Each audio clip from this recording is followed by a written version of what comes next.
en optant, comme ça, il y en a qui attendent. Il y avait une pièce qui s'appelait En attendant Godot de Beckett, mais qui ne venait pas d'abord Godot.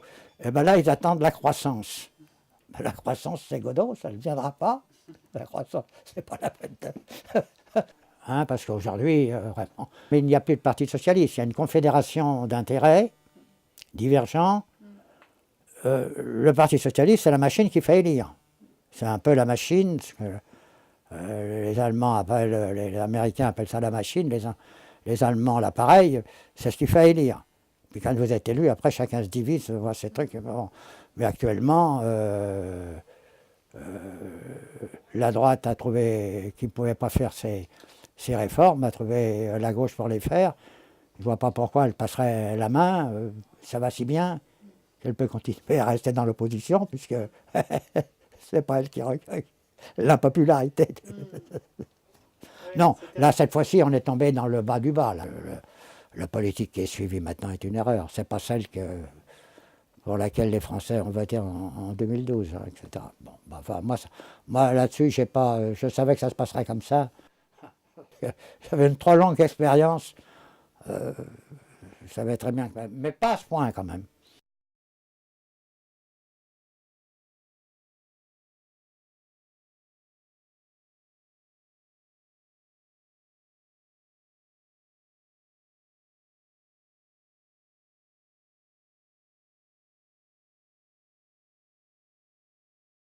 Je ne vous parle pas des politiques que j'ai rencontrés, parce que quand on est syndicaliste, on en a côtoyé beaucoup. Je ne parle pas de Mitterrand, que j'ai bien connu, un certain nombre, Rocard. Celui-là, alors, c'est un...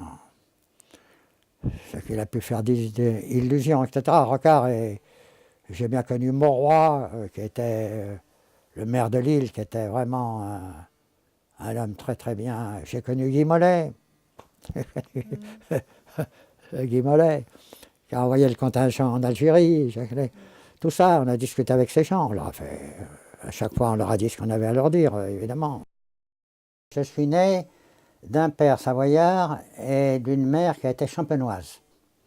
Alors mon père est venu à Lyon avec ma mère. Moi j'avais 4 ou 5 ans. Mon père est mort en 1933, j'avais 13 ans. J'ai fait partie des Faucons Rouges.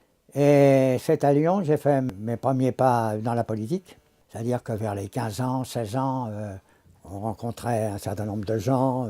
C'était surtout le Parti socialiste qui était le parti le plus représenté. Il y avait beaucoup d'anarchistes à Lyon. Il y a eu 36. Alors j'ai été voir, rendre visite à des gens qui étaient en grève, parce que les entreprises étaient ouvertes. Hein. J'ai connu aussi alors les grandes discussions sur la guerre d'Espagne. On était parmi des jeunes qui s'interrogeaient pour savoir si on devait aller rejoindre la République espagnole et se battre, etc. Et on a eu un ami que moi j'ai assez peu fréquenté, mais qui a été tué en Espagne au siège de Saragosse, par exemple. Il y avait la guerre d'Espagne, et puis on est parti, au début 1938, on est venu s'installer à Paris, au Pérou. Déjà 17 ans et demi, j'ai été embauché comme apprenti dans une petite ébénisterie du Faubourg Saint-Antoine. J'ai repris alors des études, puisque on faisait de la technologie et on faisait de l'histoire de l'art. Parce qu'on travaillait le samedi matin. Hein. Et le dimanche, je passais des fois une partie de mon après-midi à aller au musée du Louvre. On y rentrait comme on voulait, parce que c'était pas comme aujourd'hui. Et la fin 38, avec les accords de Munich, beaucoup se sont trouvés soulagés. Moi, dans le Faubourg Saint-Antoine, quand je suis arrivé avec les ouvriers qui m'ont dit « Ah, ça y est, Munich, on a échappé à la guerre, etc. » J'ai dit « Moi, je suis contre. De toute façon, la guerre, il faudra la faire. » Et les ouvriers qui étaient là me disaient « Alors, t'es avec la droite, avec De Kirillis, t'es contre les accords, t'es pour la guerre. » Non, je ne suis pas pour la guerre, je suis pour le fait qu'il faudra la faire et que de toute façon, ces accords-là, il valait mieux pas les faire que de renforcer encore, en laissant passer encore un peu de temps et laisser le régime nazi envahir peu à peu ses voisins, etc. Lorsqu'il y a eu l'invasion de la Pologne et la déclaration de guerre de la France et de l'Angleterre, j'ai pensé que le plus simple était de m'engager parce que j'étais de la classe 20. J'étais donc pas encore mobilisable. Et puis mes employeurs qui étaient des Hongrois, qui étaient 3 frères, avait dit ben, nous on va s'engager aussi pour défendre la France qui nous a accueillis, etc. Et moi j'ai dit ben, je vais m'engager volontaire. Et puis j'ai participé à ce qu'on a appelé la deuxième bataille de l'Ailette, c'est-à-dire que comme nous étions un groupe de reconnaissance, on prenait contact avec l'ennemi, on se repliait, et quand il y avait un repli, on assurait le repli. Bon. Et c'est en assurant le repli que j'ai été blessé, j'ai été 2 fois blessé, j'ai eu un éclat de vue dans l'avant-bras droit et une balle qui m'a traversé la jambe droite. Et j'ai réussi parce que les Allemands étaient venus nous demander de nous rendre. Moi, il n'était pas question de se rendre. On était une cinquantaine, on a forcé, on a attaqué contre les gens qui étaient des centaines qui nous tombaient dessus. On a réussi à passer les lignes. D'ailleurs, ça m'a quand même valu 6 mois d'hôpital. Hein. Bon. Donc voilà à peu près. Alors là, a recommencé. Alors là, je suis retourné travailler. J'ai repris contact avec mes anciens employeurs qui étaient revenus aussi. Et comme j'avais eu un éclat de but qui m'avait arraché une partie de l'avant-bras, je ne pouvais plus. Et puis j'avais, vous voyez, j'ai une main qui est déformée. Alors mon patron, qui avait échappé à la tuerie, m'avait repris et m'a fait travailler sur le dessin et sur la marqueterie, parce que je ne pouvais plus travailler. Pousser la varlope avec une main comme ça, la varlope, elle n'était pas très nette. On était 7-8, c'était une petite entreprise, on se connaissait bien, donc, c'était des patrons qui travaillaient avec nous, donc c'était pas des... Pendant la période où j'étais resté à Paris, j'avais rencontré je m'étais intéressé aux questions syndicales. J'avais repris en partie mes études. J'avais étudié un petit peu l'histoire du mouvement ouvrier, l'histoire sociale. J'avais refait mon histoire de France. J'avais refait pas mal de choses. Et puis on m'a dit, bah tiens, là, il y a... Et puis j'avais fait de la GOC aussi, parce que j'avais rencontré des gens qui étaient très bien. Et que j'étais dans une section de la JOC, rue du Chemin Vert, là, pas très loin d'ici. Pendant ce temps-là, on s'intéressait beaucoup aux questions sociales pour rendre des visites à des personnes âgées, pour porter quelques nourritures, parce qu'il n'y en avait pas beaucoup pendant l'occupation, etc. La propagande, elle était diffusée tous les jours par Radio Paris, qui diffusait... il y avait la presse, c'était une presse antisémite. Il y avait Je suis partout, je sais pas, tout un tas de titres comme ça. Début 1944, j'étais convoqué pour partir, pour aller à Brandenburg, du côté de Berlin, où j'étais affecté, etc. Alors, bon, je commençais à fréquenter ma femme. Elle avait de la famille qui était en Seine-et-Oise. Elle me dit, il y avait des maraîchers, ils m'ont dit, on a toujours besoin de quelqu'un, parce qu'il y avait beaucoup de gens qui étaient partis pendant la guerre, etc. Et quand les Américains sont arrivés assez près, j'ai dit, ben, je vais aller au-devant des Américains. Je me suis fait traduire parce que je ne parlais pas, mais il y avait un traducteur canadien. Il m'a dit, si vous voulez, vous pouvez venir avec nous, vous servirez d'éclaireur. J'ai dit, décidément, c'est ma vocation. J'étais éclaireur de l'armée Patton. Pendant quelques temps, pendant quelques jours, j'ai libéré Melun. Voilà. Et puis après, l'armée Patton est repartie. Ils ont continué et on a détourné Paris. J'ai dit, ah non, moi je vais revenir à Paris. Et on m'a dit, ah bah c'est peut-être un peu tard parce que ça vient de se libérer, c'était le 25. Et m'a dit, et bon, ben, j'ai dit, bah, je vais quand même y aller. Parce que j'avais ma mère qui m'attendait maintenant, tout ça, bon. J'avais le choix, on m'a dit tu vas où à la CGT ou alors aller à... Parce que moi, les travailleurs qui étaient avec moi, j'avais vu dans le faubourg Saint-Antoine, étaient de la CGT, mais quelques-uns qui étaient des anarches, qui étaient un petit peu opposés. Finalement, il m'a dit, ben, tiens, il y a la CFTC à l'époque, tu pourrais peut-être aller voir là. On connaît des gens qui ont fait de la résistance, qui étaient là, et par le canal de ces réseaux de résistance, on m'a dit, bah, si tu peux travailler avec nous pendant quelques jours ont duré un peu longtemps, mais enfin, bon, après on m'a dit, bah, il faudrait faire des réunions, il faudrait faire un meeting là, il faudrait aller là, il faudrait aller là, et je suis resté, et puis alors après, je me suis intéressé à la Fédération du bâtiment.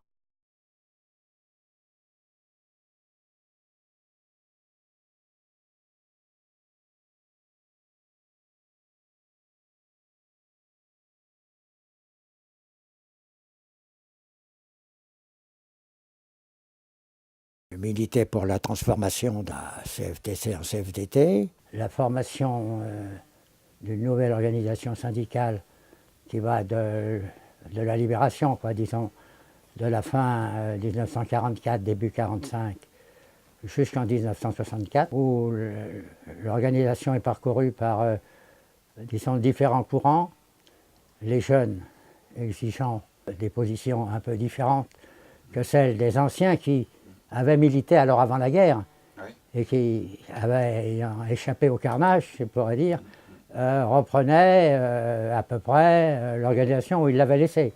Puis les nouveaux qui rentraient et qui pensaient qu'il fallait faire quelque chose de plus neuf.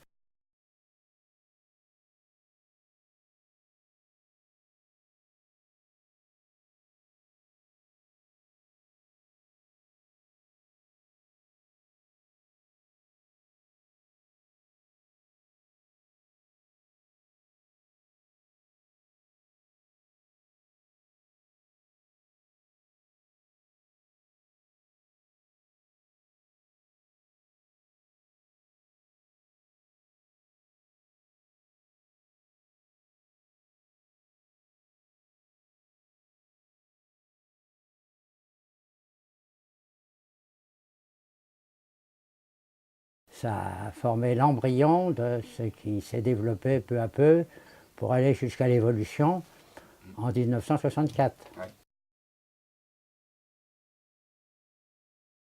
Il y avait un ancien qui s'appelait Paul Vigneault. Il était dans la minorité, qui a été celui qui a pensé avec la minorité, qui était avec les... qui a continué un peu après.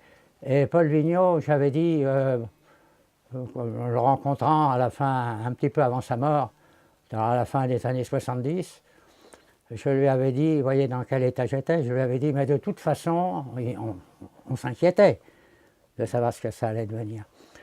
Moi, j'avais dit, de toute façon, l'évolution est faite, et maintenant c'est irréversible, etc. Il m'a dit, compte tenu des origines de cette organisation syndicale, rien n'est joué, rien n'est fait, et rien n'est sûr. Il avait raison. La reprise après, ensuite les guerres coloniales. La guerre d'Indochine, elle était contre, bien enfin, vous savez comment elle s'est terminée, enfin c'est Mendès France qui a mis fin, mais on avait été contre à l'époque, bien sûr. Pendant ce temps-là, j'étais devenu responsable confédéral, je m'occupais des relations extérieures, et évidemment, on m'avait demandé de faire tous les meetings sur l'Algérie. Et j'ai fait les meetings qui appelaient à l'indépendance de l'Algérie. La création du FLN en France, et puis la création de la GTA. J'ai assisté aux premiers militants algériens qui étaient en France et qui venaient pour... Parce qu'à l'époque, les Algériens en général étaient représentés par Messali Hadj. Et eux, ils venaient pour remplacer Messali Hadj, mais ça a été une guerre fratricide d'ailleurs, une guerre assez forte, etc. Et puis il y a eu la lutte contre l'OAS, et puis j'ai été repéré évidemment, et j'ai été alors plastiqué par l'OAS. J'ai été plastiqué le 12 février, oui. Le 12 février 62, j'ai été plastiqué. Votre maison. Ma maison qui était là, rue des Bleuets, là, à 300 mètres d'ici. Ils ont mis une bombe, ma femme l'a vue. Je ne sais pas, elle avait ouvert la porte, pourquoi, elle l'a poussé du pied. Et puis, alors, heureusement, c'était un logement en longueur. Elle a pris j'avais deux enfants qui n'étaient pas là, mais j'en avais une qui était là, deux filles. Elle avait quelqu'un qui était venu nous voir, je ne sais pas, ils se sont mis au fond tout de suite. Et heureusement, parce qu'au même moment, la bombe a éclaté, ça a pulvérisé la porte d'entrée. C'était l'époque où l'OAS faisait entre 10, 15, 20 plastiquages par jour. Hein, c'était quand même pas rien, quand même. Hein. Je me rappelle, moi, de vrai dur de dur, ça a été quand même Essegui, Krasuki, un certain nombre d'autres avec. C'était pas simple, hein, l'unité d'action qu'on a.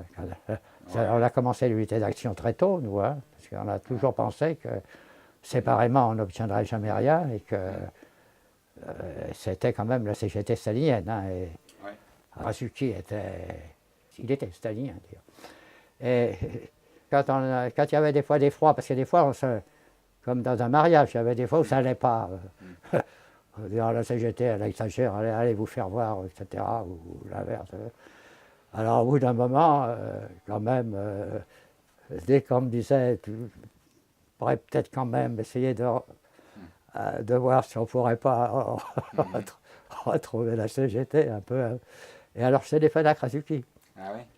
Ah, lui, il m'avait esquinté une fois dans l'Humanité, il m'avait démoli.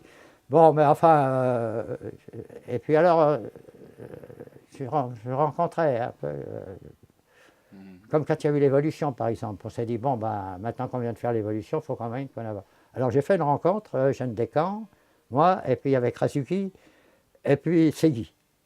Ah ouais. Et on s'est expliqué. Ils étaient très intéressés, tandis que FO avait dit c'est les mêmes, les calotins, ils ne changeront pas, etc. Bon, etc. Bon. Et après ça, à force, moi, bien souvent, je terminais les réunions, parce que Krasuki habitait un petit peu au-dessus, là. Il habitait là. Alors moi, là, Il a grandi là. alors il me ramenait, il était en voiture. Ah ouais. C'était pas en voiture. Alors il me ramenait en voiture et on arrêtait la voiture là, en face le parc, là, qui est il n'y avait pas de parc encore à l'époque. En face le parc et on discutait. Ah ouais. Alors là, j'ai découvert un Krasuki qui était tout à fait différent Oui, je pense que c'était quelqu'un de du bien stalinien. en Ah oui, tant qu'être un humain. mélomane. Oui. Il connaissait la Oui. musique. Ouais. Il connaissait la musique, etc. Un mélomane. Et d'une intelligence. Ouais. Mais alors, quand il était mordant. Hein. Ouais. 2 ou 3 fois, il m'a sonné, là, paf, paf, faut se reprendre. Hein. Bon. Puis alors après, ça a été fini. Alors après, il m'a raconté sa vie un peu difficile, tout ça, tout ce qu'il a eu. On apprenait beaucoup avec Krasuki. Il s'intéressait à tout parce qu'il m'a demandé vos origines. Alors j'ai expliqué les origines du christianisme social. Ensuite, il m'avait dit, pourquoi vous avez évolué, pourquoi vous avez changé le titre? Il me disait, vous auriez pu continuer. J'ai dit, ah non, quand même, faut pas pousser quand même. Ça l'intéressait. Il trouvait que c'était bien que ces gens qui avaient démarré, faut dire, ce qu'était le catholicisme à l'époque, hein, et qui avaient fait du social, qui étaient devant les barbelés, quoi. Que c'était des gens qui étaient condamnés presque par l'Église, et qui étaient des militants chrétiens, mais qui agissaient parce qu'on les prenait déjà pour des gens qui avaient des tendances socialistes. Si vous voulez, l'unité d'action n'était pas facile. Elle n'était pas facile. Elle était souvent interrompue parce qu'on n'était plus d'accord sur une grève ou sur un mouvement. Mais il y avait toujours la volonté de revenir et d'essayer de reprendre le fil. C'est ce que j'ai reproché après parce que Elmoner lui a rompu carrément. Il a dit hop, c'est fini, ça a été fini. Il n'y a plus d'unité d'action. Évidemment, comme il orientait la Confédération, on ne pouvait plus y avoir d'unité d'action. C'est pas possible. La preuve, c'est qu'aujourd'hui, vous avez disons, le syndicalisme traditionnel d'un côté, puis vous avez la CFDT qui a signé avec le patronat et l'article. Alors que les autres sont dans la rue pour combattre cet article. Alors jamais on n'aurait été dans cette situation-là. Nous, c'était sur des positions, c'était sur des questions bien souvent d'opportunité, mais sur le fond, à chaque fois, on disait, là, ça devient grave, là, on va reprendre les contacts. Et on reprenait le contact avec en déplorant que c'était FO qui faisait le bande à part. Libertaire, j'ai jamais contré, hein, je suis toujours accepté le terme. Ah ouais, c'est un beau terme. Oui, c'est vrai. C'est la valorisation quand même un peu partout de la liberté. C'est la lutte contre la bureaucratie. Tout le courant libertaire, c'est quelqu'un qui a des idées, si vous voulez, un peu anarchistes, mais libérales. C'est-à-dire qu'il croit quand même il faut quand même laisser agir les gens, etc. Et surtout dans ce monde où on a quand même été longtemps dominé quand même par le stalinisme, hein, qui était quand même l'enfermement, les structures, les trucs. Et là, le mot libertaire avait un sens. Maintenant, on n'a plus cette dictature. C'est un mot comme les autres qui n'a pas beaucoup d'importance.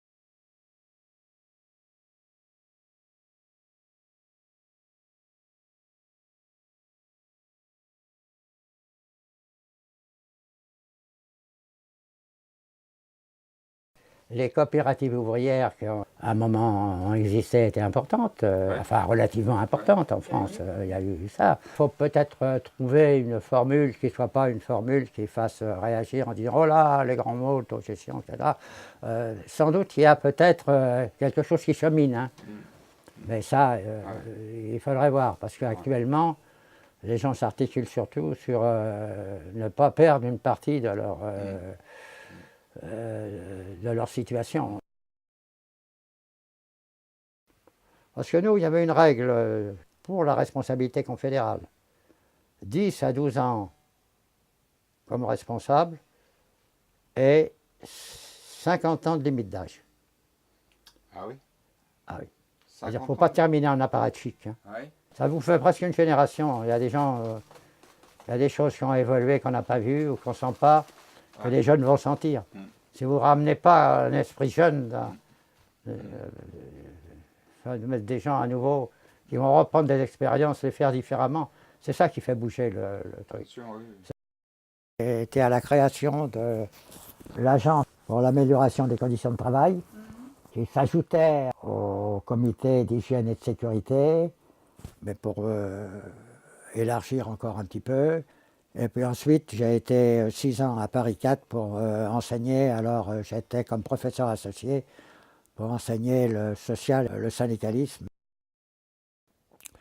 J'ai continué pendant à peu près 5-6 ans à maintenir mes liens, parce que la Confédération s'était installée là, au carrefour de Belleville. Ensuite, Maire est parti, ça a été Gaspard. Il y a eu une sorte de coup d'État interne, et puis c'est Nicole Notat qui a pris, qui a durci dans le... Tout ça a été un renversement de situation. On n'a pas réussi à mettre la personne qu'il fallait, donc on arrive à retourner la situation et à mettre celle qu'on désirait mettre. Alors qu'il y avait une expression de la base qui était différente. Et comment Gaspard, qui partait, a accepté le compromis, ça j'en ai jamais discuté avec lui. Quelqu'un qui se serait battu, il y aurait eu deux courants qui se seraient battus. Alors que là, il n'y a pas eu de la part des majoritaires, il n'y a pas eu de point de résistance suffisant. Et c'est les minoritaires qui ont imposé ce qu'ils souhaitaient depuis le dernier congrès et qui s'est fait quelque temps après. Voilà, c'est tout. Et moi, ça m'a étonné. Je l'ai déploré, j'ai dit, mais c'est pas possible qu'on ait pu faire ça. C'est tout ce que je pouvais faire, moi. C'est vraiment quelque chose qui a été antidémocratique, je dirais. On n'a pas beaucoup écrit hein, sur les acteurs, ceux qui ont vécu ça. Il n'y a personne qui a un jour décidé d'écrire, lui, comment il avait vu les choses, etc. Personne n'en a beaucoup parlé. On sait qu'il y a eu c'est resté intérieur.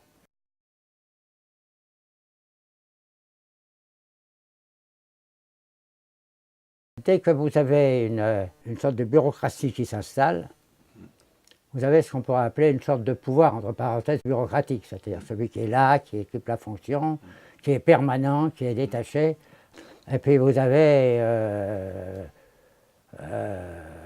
au-dessus de la bureaucratie, vous avez la technocratie, qui est la forme supérieure de la bureaucratie. Alors là, ça, ce sont les dirigeants principaux qui sont ceux qui sont à la manœuvre. Et puis, sur le plan bureaucratique, il y a ceux qui exécutent. Voilà le problème. C'est parce que la Confédération avait déjà évolué, bien évolué dans ce sens d'une bureaucratisation. Alors, à partir du sommet qui a fait que ça a été possible, sinon ça n'aurait pas pu être possible. Actuellement, tout le pouvoir maintenant appartient à la Confédération, je veux dire la Confédération. Avant, vous aviez les unions départementales, bon, elles ont disparu parce qu'il y a eu des changements qui ont été faits, après tout. Mais vous aviez les fédérations maintenant, on le voit maintenant, ce qui est privilégié, c'est l'entreprise. Bon, la fédération, maintenant, ça sera presque un échange inutile. Inutile. Alors maintenant, ça va être le pouvoir direct. Ou les sections s'en vont, quittent l'organisation, ou alors c'est le pouvoir central qui démissionne carrément, qui ne reconnaît plus l'autorité de la section d'entreprise.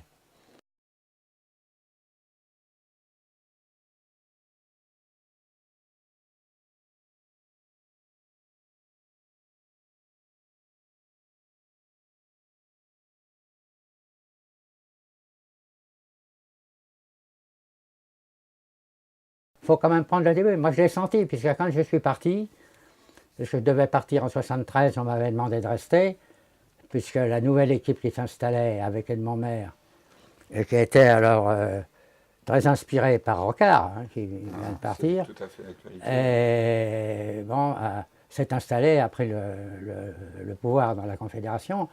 Bah, moi, j'étais de la génération passée et je partais. Bien entendu, j'ai bien dit, c'est le début de la dérive qui nous conduit aux situations qu'on connaît maintenant. Oui, alors là, ça a demandé presque une génération, ça a demandé 15 à 20 ans, tout ça, parce que tout ça s'est fait peu à peu. Et bien entendu, il n'y a pas comme ça un coup de baguette magique. Bon. Et alors, il y a eu ce qu'on voit bien maintenant, c'est-à-dire ceux qui défendent l'acquis, ce qui a été acquis pendant presque un siècle, et puis ceux qui pensent qu'on peut modifier, il faut s'adapter à la situation, etc., etc.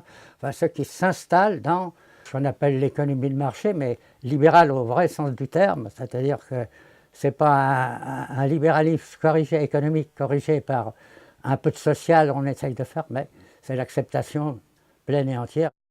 Évidemment, ça ne se négocie pas dans l'entreprise, ça peut se négocier qu'au plan politique.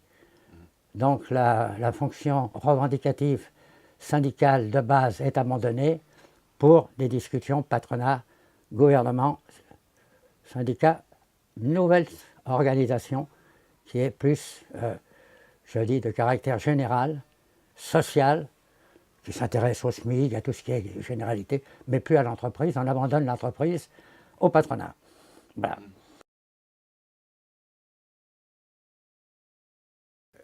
On peut dire que sur Rocard, Rocard a échoué à transformer le Parti socialiste. Et le Rocardien et Edmond Maire, qui était un Rocardien syndical, a réussi à ce que Rocard a échoué. Il a réussi sur le plan syndical ce que Rocard a échoué sur le plan politique. Parce que là, on peut dire qu'Edmond Maire a changé complètement l'orientation de la Confédération, qui était plutôt de rapprochement, de rester dans l'ensemble syndical, d'affirmer ses positions dans cet ensemble syndical, mais de rester le plus possible dans une position unitaire, et non pas de faire part, d'aller sur le côté, ou de... Voilà. C'est assez curieux d'ailleurs.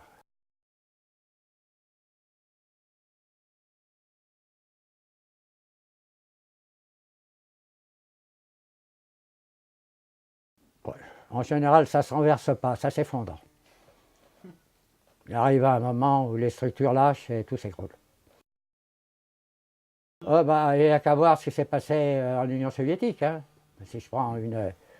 Hein, on nous avait dit, oh là là, on ne sort pas de... Quand une chose s'éloigne trop des réalités, c'est ce qui s'arrive. C'est pas une modification d'orientation, ça peut s'écrouler. Il peut y avoir, vous savez, des mouvements de masse, il peut y avoir des rébellions internes, il peut y avoir on ne sait pas. On ne sait pas ce qui peut se passer. Un mouvement social, ça éclate brusquement et on explique après, quand il est terminé, comment ça s'est passé. Ça, bien souvent, ça, personne ne peut rien dire. Ça serait du prophétisme, ça, faut éviter. Il vaut mieux éviter, ouais.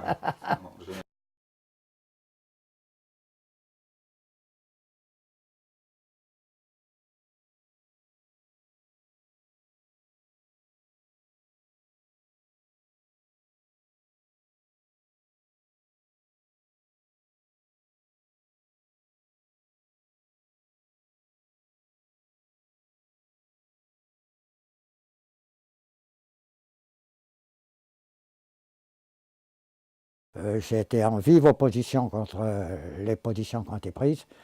J'ai été systématiquement critique parce que Edmond Maire, Notat et tous ceux qui ont suivi ont fait une politique qui n'était pas celle que nous on pensait. Maintenant, je ne connais plus personne, moi. D'ailleurs, personne ne me connaît. Je peux aller à la CFDT, la personne qui me connaît, même Berger, il ne m'a jamais vu. Ah oui. Donc, il ne me connaît pas. Ouais.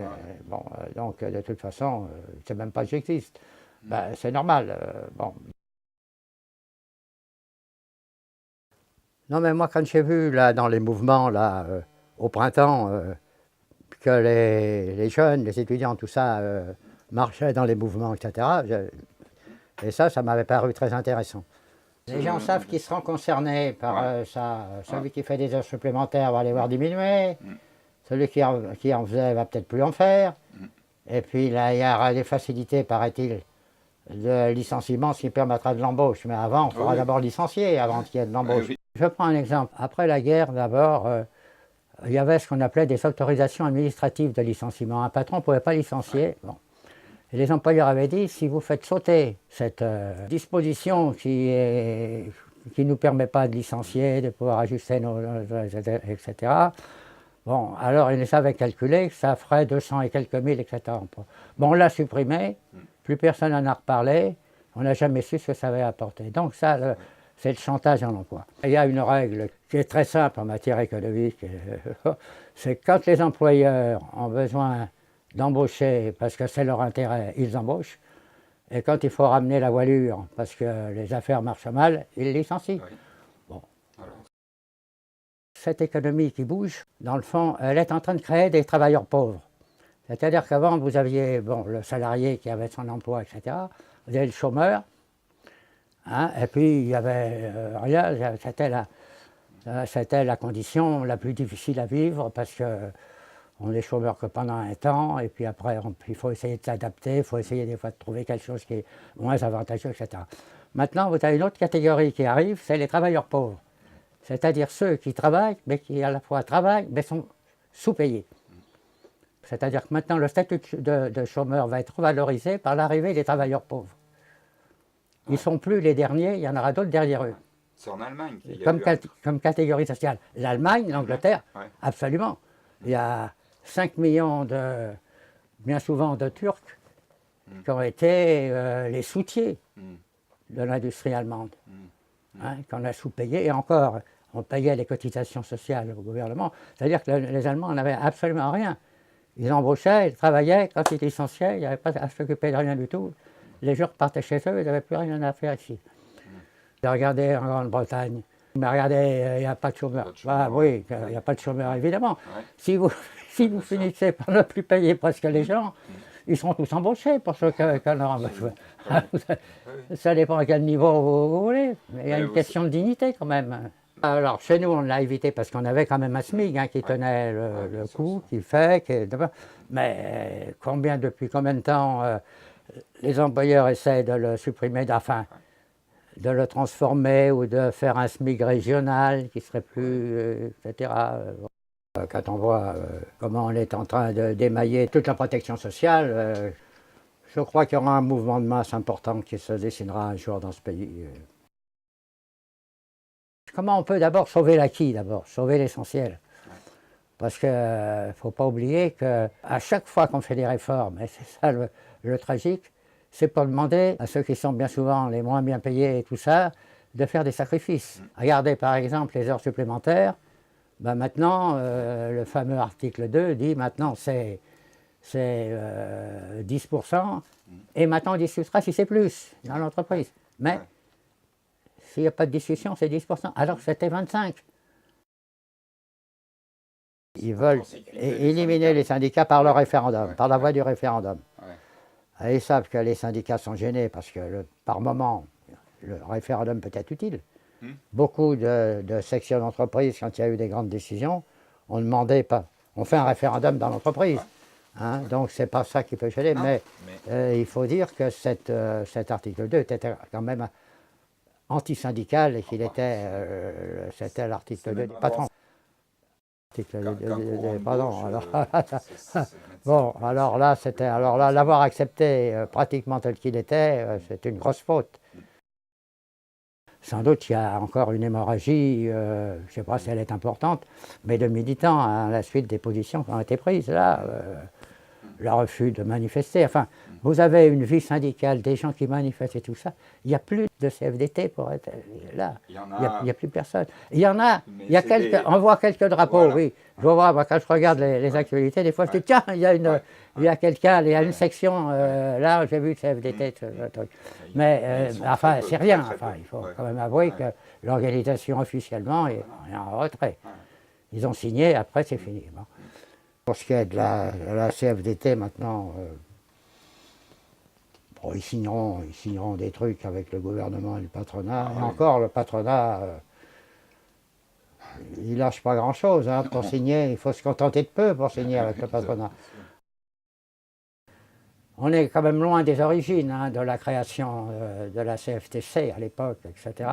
Vigneault n'avait pas tort quand il m'avait dit ça, parce que toutes ces formules qui avaient lieu, le bien commun, le social un peu général, tout ça a été avancé. Pourquoi maintenant ça ressurgit un peu et commence sous une nouvelle forme je crois que c'est une organisation syndicale tout à fait différente, qui n'est plus syndicale, mais qui est sociale. Et c'est ça qu'il faudrait pouvoir analyser maintenant. Que maintenant, il faut s'installer dans l'entreprise et essayer de défendre les acquis, parce que à chaque fois, les patrons reviennent et à chaque fois, ils finissent par mordre et puis à faire... bon, moi, ce qui me rassure un peu, je dirais, c'est d'avoir retrouvé cette unité d'action entre la CGT qui est ce qu'elle est, mais qui n'est plus la CGT que j'ai connue à mes époques, avec Krasuki, Segui, tout ça, c'était bon, mais qui se reprend un peu, qui a eu quelques petites misères là, internes. Bon, Force ouvrière, c'est la première fois depuis la scission que FO s'engage dans un processus d'unité d'action avec la CGT, ce qui n'est pas rien. Aussi longue, oui, c'est vrai. Ça qui n'est pas rien. Avait... Et puis on les oublie quand même. Je ne peux pas moi les oublier, c'est Sud. Oui, oui, bien sûr. Hein oui. Ce qu'on appelle les syndicats Sud, mais ça dans la grande masse, ça passe pas bien, parce qu'on ne sait pas, on dit Sud, c'est qui ça, Sud? Alors ça, quand même, c'est plutôt rassurant. Moi, je crois qu'on est arrivé à un cas de rupture qui, pour moi, est presque maintenant irréversible. Entre la CFDT, avec son chemin qu'elle prend, d'ailleurs, elle s'écarte du syndical, elle part vers le social. Après tout, une organisation sociale qui s'occupe que des grands problèmes sociaux plutôt que des problèmes syndicaux, ça peut peut-être... ça a peut-être un avenir. Je ne sais pas. Moi, c'est pas moi, je reste syndicaliste.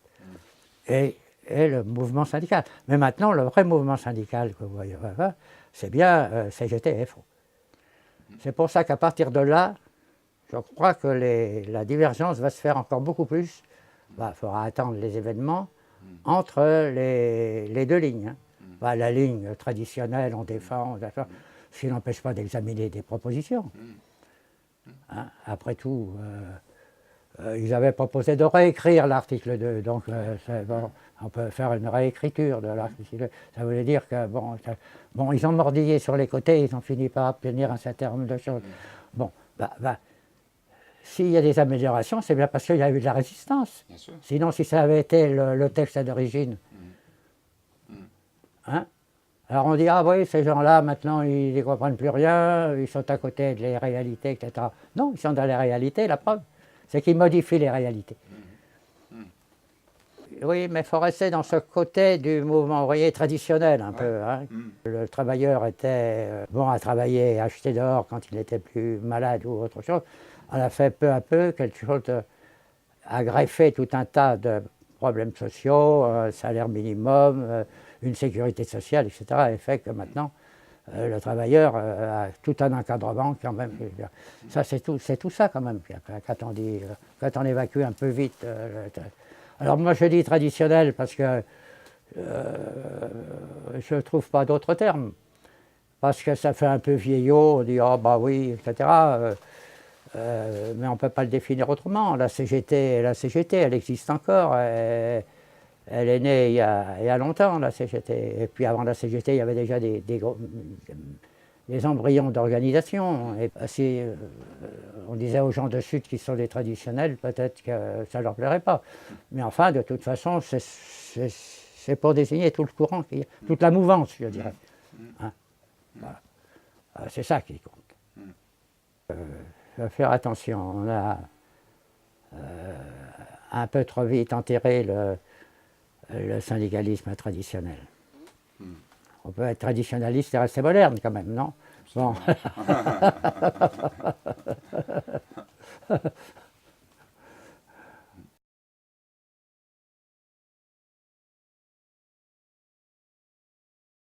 Je vais reprendre contact avec des anciens.